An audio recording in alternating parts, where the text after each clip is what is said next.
পবিত্র মাহে রমজান উপলক্ষে প্রতিদিনের বিশেষ আয়োজন তাকওয়া প্রেজেন্স তাকওয়াই রমজান।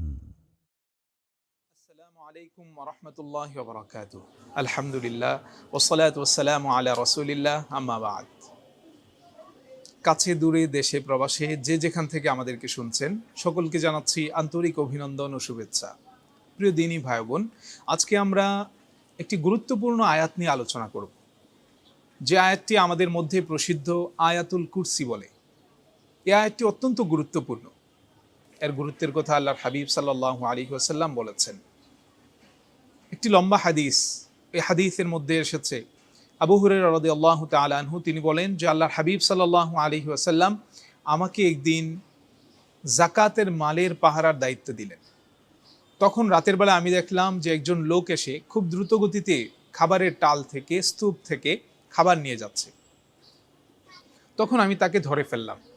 তখন সে বলল যে আমি অত্যন্ত অভাবগ্রস্ত, আমার পরিবার রয়েছে, আমাকে ছেড়ে দাও।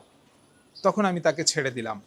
সকাল হওয়ার পর আমি বলার পূর্বেই আল্লাহর হাবিব সাল্লাল্লাহু আলাইহি ওয়াসাল্লাম বলছে, হে আবু হুরায়রা, তোমার গত রাতের যে বন্দি, ওই বন্দির কি খবর?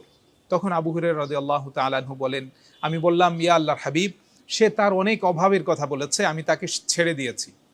তখন আল্লাহর হাবিব সাল্লাল্লাহু আলাইহি ওয়াসাল্লাম বললেন যে সে তোমাকে মিথ্যা বলেছে, সে অবশ্যই আবার আসবে। এর পরের রাতে আবার সে আসলো, এসে একইভাবে এসে খাবারের স্তূপ থেকে খাবার নিতে শুরু করলো। তখন তাকে আবু হুরায়রা রাদিয়াল্লাহু তাআলা আনহু ধরে ফেললেন। ধরে বললেন যে তোমাকে আমি আল্লাহর হাবিবের কাছে উপস্থাপন করব, পেশ করব। তখন সে আবার বলল যে আমি অত্যন্ত দরিদ্র মানুষ, অভাবগ্রস্ত, তুমি আমাকে ছেড়ে দাও। তখন আবু হুরায়রা রাদিয়াল্লাহু তাআলা আনহু তাকে ছেড়ে দিল। এরপর দিন আবার আল্লাহর হাবিব একইভাবে জিজ্ঞেস করলেন। জিজ্ঞেস করার পর বললেন যে আল্লাহর হাবিব বললেন যে না, সে আবার তোমার কাছে আসবে, সে তোমাকে মিথ্যা বলেছে। এরপর দেখা গেল তৃতীয় দিনও সেই লোকটি আসলো। আসার পর আবু হুরায়রা রাদিয়াল্লাহু তাআলা আনহু একইভাবে সেই লোকটিকে ধরে ফেলল।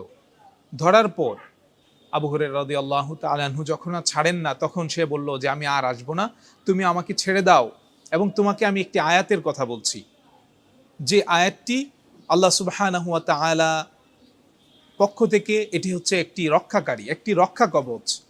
যে ব্যক্তি রাতে এই আয়াতটি পড়বে, যে ব্যক্তি রাতে এই আয়াতটি পড়বে, সকাল হওয়া পর্যন্ত শয়তান তাকে স্পর্শ করতে পারবে না, তার নিকটবর্তী হতে পারবে না।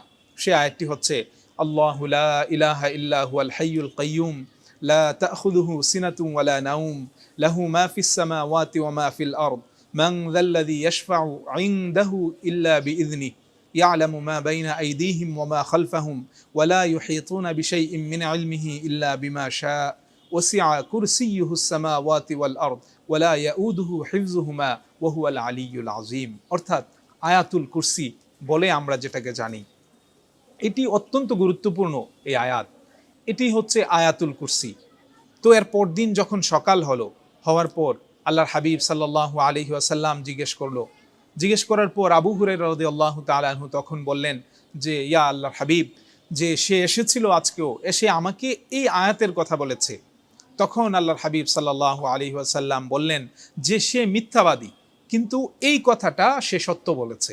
অর্থাৎ এই আয়াতুল কুরসি, এটা হচ্ছে আল্লাহ সুবহানাহু ওয়া তাআলার পক্ষ থেকে রক্ষা কবচ, এবং কেউ যদি রাতে ঘুমের পূর্বে এটা পড়ে, তখন সকাল হওয়া পর্যন্ত তার শয়তান তাকে স্পর্শ করতে পারবে না, তার নিকটবর্তীও হতে পারবে না।